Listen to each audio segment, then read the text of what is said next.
My main goal is to bring my own style of singing into the Stanley sound. Even though my grandfather has his own style of singing, my great uncle Carter Stanley had his own style of singing, and they both were masters of their craft. And each one of them were just wonderful, talented entertainers.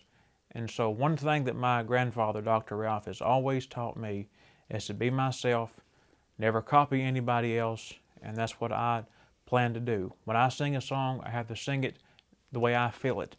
I have to let it flow natural.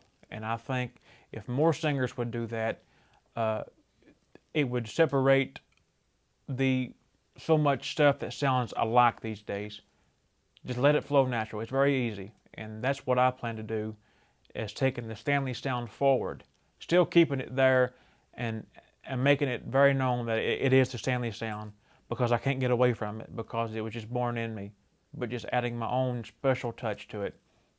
All of the lead singers who sang lead in the Clinch Mountain Boys before I did, like Larry Sparks, Carter Stanley, Keith Whitley, and so on, they all added their special touch to this sound and to the songs that they recorded.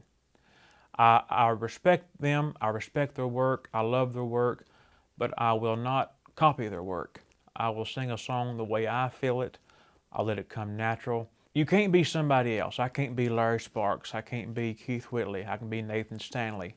And that's what I have to do. That's what my papa has always taught me to do, and I'll continue to do that. I'll sing a song the way I feel it and the way that I think that is me.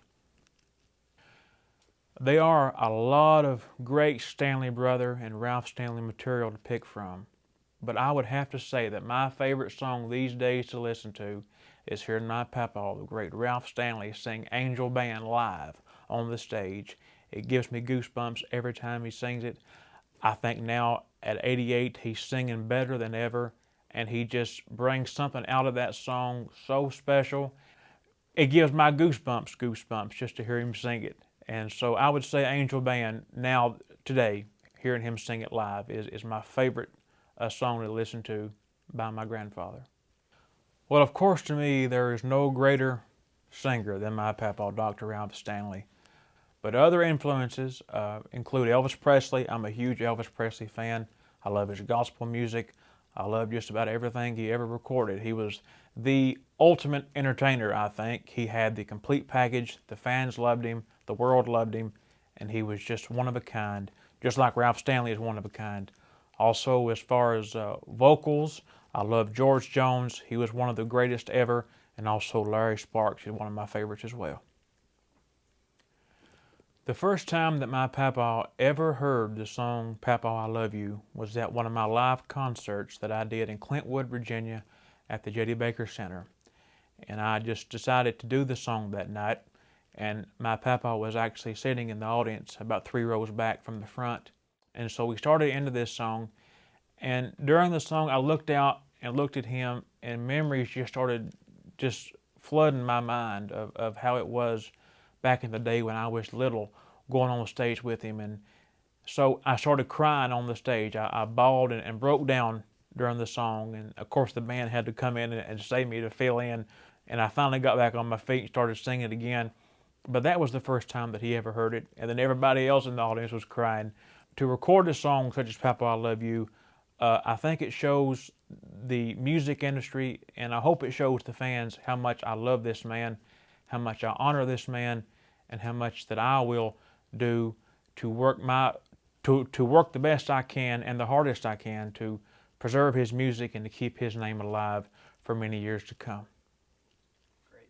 My merchandise manager, Jimmy Vaughn, wrote the song Tears of a Friend, and Jimmy lives in Indianapolis, Indiana. And when I was recording this project, he brought the song to me. I heard it, I liked it, and I said, yes, I'll record it. And as the song says, many people can't listen to a Ralph Stanley song once without at least crying during one of them. So I love the song, and I was glad that I included it on the project. Great. Recording Will You Miss Me When I'm Gone with Brad Paisley was an absolute honor. I was very fortunate and so thankful that he agreed to sing on this song and on this record. I've known Brad for a long time. I first met him at the Ryman backstage when I was just about 6 or 7 years old, I think. He come in the studio, laid his vocals down, done a wonderful job, brought something very special to this project, and I cannot thank Brad enough for lending his time and talent to this project. He made it all that much more special, and I think Brad Paisley is one of the greatest country superstars today. I hope that listeners can learn and realize that I'm my own artist.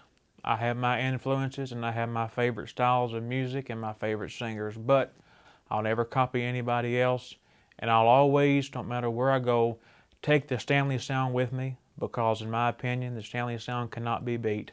I'll honor my papa, the legendary Dr. Ralph Stanley, everywhere I go as well. By doing that, I'll also make my own name in this music business, and I hope that the fans will stick behind me 100%, because without them and without the good Lord's favor, I couldn't do this.